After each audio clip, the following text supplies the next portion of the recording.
মা বোনেরা মাসিক অবস্থায় ভুলে ওই 5টি খাবার খাবেন না। যদি এই 5টি খাবার খান তাহলে ধীরে ধীরে আপনি ক্যান্সারের দিকে আক্রান্ত হবেন, অথচ আপনি নিজেও জানবেন না। মা বোনদের জন্য পিরিয়ড হওয়া, মেনস্ট্রুয়েশনাল পিরিয়ড, এটা একেবারে স্বাভাবিক অবস্থা।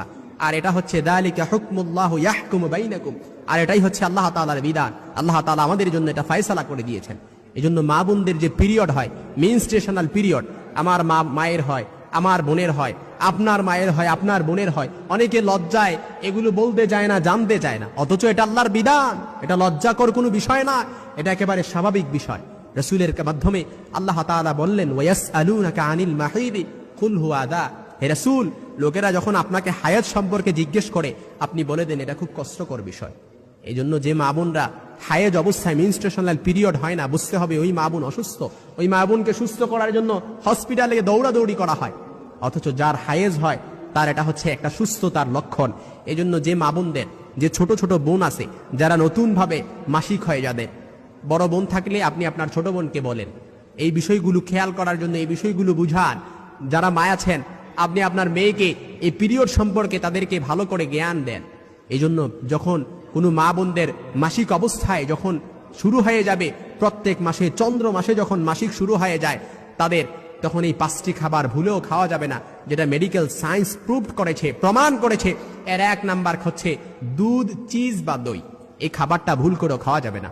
দুধ, চিজ বা দই, এটা যদি আপনি খান তাহলে এটার মধ্যে এরকম কোনো অ্যাসিড রয়েছে, হরমোন রয়েছে, যেটা আপনাকে মারাত্মক লেভেলের আপনার উপরে প্রভাব ফেলতে পারে এবং ধীরে ধীরে আপনাকে ক্যান্সারের দিকে ধাবিত করতে পারে। মেডিকেল সায়েন্স প্রুভ করেছে। 2 নাম্বার যে খাবারটি মাসিক অবস্থায় আমার মা বোনরা খেতে পারবে না, সেটা হচ্ছে জাঙ্ক ফুড। জাঙ্ক ফুড এটা এমনিতেই শরীরের পক্ষে ভালো নয়, কিন্তু মাসিকের সময় যদি এই জাঙ্ক ফুড খাওয়া হয়, এটা তো আরো বিপদ ডেকে আনবে, আরো মারাত্মক লেভেলের বিপদ ডেকে আনবে। 3 নাম্বার মাসিক অবস্থায় মা বোনরা যে খাবারটি খাবে না, সেটা হচ্ছে তারা কোল্ড ড্রিঙ্কস, ঠান্ডা ড্রিঙ্কস, সফট ড্রিঙ্কস, এটা ফ্রিজের কোনো ড্রিঙ্কস তারা মাসিক অবস্থায় খেতে পারবে না। আর এই মাসিক অবস্থায় খাবারটা খাওয়ার ফলে আপনি দেখবেন 5-10 বছর পরে মারাত্মক লেভেলের ক্যান্সারে আপনি আক্রান্ত হয়ে গেছেন। মাসিক অবস্থায় আপনি যদি এই খাবারটা আপনি বেছে না খান, তাহলে এটা আপনাকে অবশ্যই 5-10 বছর পরে এটা আপনাকে ভুগতে হবে। এজন্য আমাদেরকে এটা অবশ্যই মেনে চলতে হবে।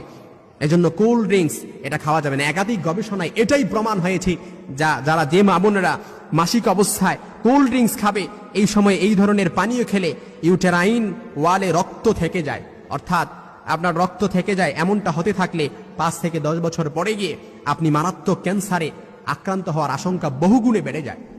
এজন্য 4 নাম্বার যে খাবারটা আপনি মাসিক অবস্থায় খাওয়া যাবে না, সেটা হচ্ছে শশা। এই শশা খাওয়ার ফলে আপনার দেখা যায় যে শশা খাওয়ার ফলে নানা ধরনের সমস্যা হওয়ার আশঙ্কা তখন বেড়ে যায়। শশায় উপস্থিত কিছু উপাদান এ সময় শরীরের উপর খারাপ প্রভাব ফেলে। এজন্য পিরিয়ড থাকা অবস্থায় আপনি ভুল করেও শশা খাবেন না। 5 নাম্বার হচ্ছে আপনি কখনো লবণ খাবেন না, এমনকি লবণযুক্ত কোনো খাবারও তখন আপনি খাবেন না। এটা আপনার জন্য, আপনার শরীরের উপরে খারাপ প্রভাব ফেলবে। এজন্য মা বোনেরা যখন মাসিক হবেন, তখন আপনি ঘাবড়ানোর কোনো কিছু নেই।